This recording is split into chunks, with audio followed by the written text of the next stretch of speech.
Hello, this is our video announcement for week 2. Now, as far as for week 2, you only have one task this week, and that is to write your literacy narrative essay, which is going to serve as a diagnostic essay for our class. So I can get to know your writing skills, your strengths and weaknesses, as well as your history as a reader and also a writer. Now, before you complete that task, as always, make sure you print out our week 2 online weekly checklist. Again, scroll down and look below week 2.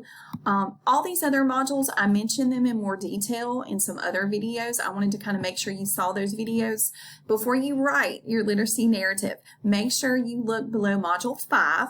And there are 2 videos, A2 and A3. Now, I actually overview a lot of the earlier modules below week 2 and let you know why they would be helpful to you, especially those students who haven't written essays in maybe a few months or even a few years.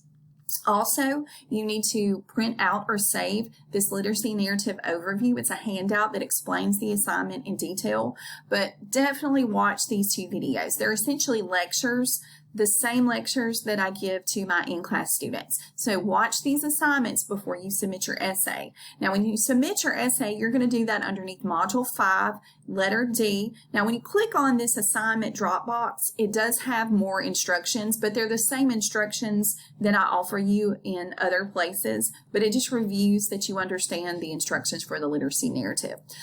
Make sure, again, that you submit this by Sunday night at 11:59 p.m. Do your best work, even though it's diagnostic, it's just complete or incomplete. I want to see what your best writing skills are. And remember, later this essay in the semester will be revised and submitted as a final draft in your last test essay grade. As always, if you have questions about our assignment this week, please contact me, and I look forward to learning more about you as readers and writers. Thank you.